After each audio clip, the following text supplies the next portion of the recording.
I love my glasses, but the reason I don't wear them all the time is because I'm the type of person that notices every single speck.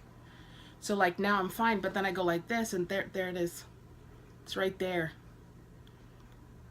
And then you go like this, and now you gotta wash your glasses.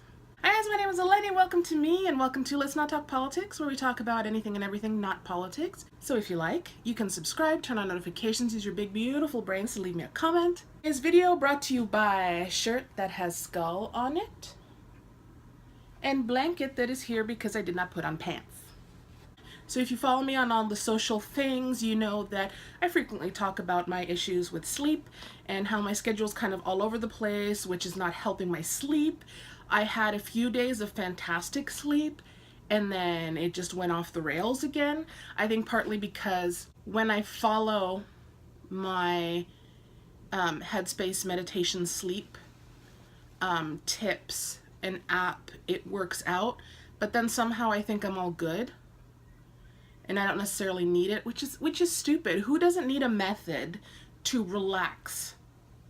Like anytime, but especially when it's time to go to bed. If you have trouble relaxing and going to sleep, at what point do you not need a little help calming you down so you can sleep? So I'm a reasonably smart person, but not all the time, hence the schedule. A lot of time what I do to relax myself is I try to stay off social media. That doesn't always work because it is everywhere, and even if you're trying to watch television, they're quoting something on Twitter and then you have to look it up, or at least I have to look it up because I'm that type of person. Like I don't worry about things so much because I'm like, I can just Google it. I have my phone that's now a part of my body. And you know, like when you're not a kid and you don't have kids, there are certain things that you don't keep up with, especially because sometimes, you know, even though you try to be a cool, young-minded person, part of you is still old lady Eleni, get off my lawn, what the hell are these kids playing with type of thing. So I was trying to avoid completely fidget spinners and everything about them, and I'm like, what is that even? It spins and it's like a fidget spinner, what is that even about? And I actually read about it and I felt stupid because it was designed to help children focus and everything. Now there's debate on whether it works or not, but that's just me having an attitude problem, which I'm working on, but not as much as I probably should be. The other thing that was like all over Twitter and all over social media was Babadook, and I'm just like, am I pronouncing that right? Babadook? Babadook? But you know what I mean, right? This guy. So then I'm like, okay, it's from like a movie that I haven't seen, so it's a scary movie, I get it, whatever. And then I'm seeing Babadook all over pride parades and all over like LGBTQ plus Twitter and all of that, and I'm like, and I saw Miles J dressed as Babadook for the finale of RuPaul's Drag Race, and I'm like, what am I missing? I thought it was some kind of horror movie, scary movie type of psychological thing, but it has something to do with the gay community? Like, what am I missing? So, because I like to Google, you know, I'm a Googler.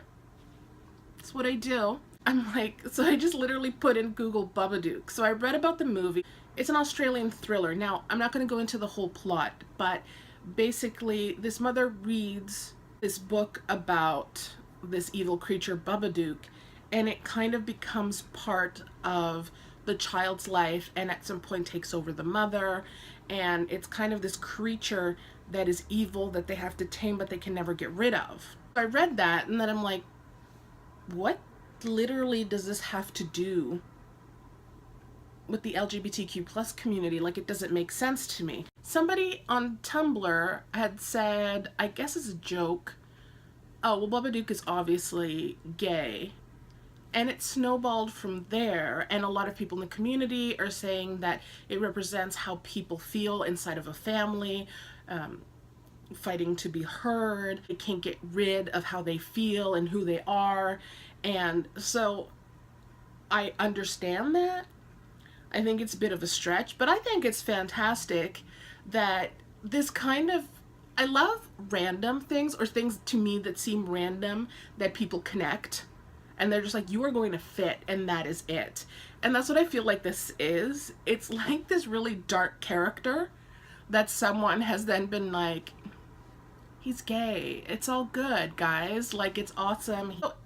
I guess it showed me a little bit of a lesson. Like, maybe you shouldn't avoid every little trendy thing and stuff. Like, I know I talk a lot about, you know, why is this a trend? What are people talking about? But it's like something that's quite dark that people adopted to make a more positive and fun type of thing. And I love that when people turn something seemingly negative into a super positive, maybe sometimes silly, but just to me it's fantastic. So I think Babadook is really cool. I do want to see the movie because I haven't seen anything creepy in a really long time. But, you know, it has to be daylight, and my sister has to be with me, and I've had to already have taken a shower because so many bad things in movies happen in showers. You know what I mean? So, 3 things. Stick with me for a second. What do you guys think about fidget spinners? Do you have them? Have you seen a Babadook? What do you think of this whole, what do you think of the movie and its relationship to the LGBTQ community? And 3, what other kind of trendy things do you not get but think that you should probably look up because they're everywhere? Happy Monday, you guys. I hope you have a really great week. Tiffany will be here tomorrow. Take care of yourself so you can take care of each other, and I will see you very soon.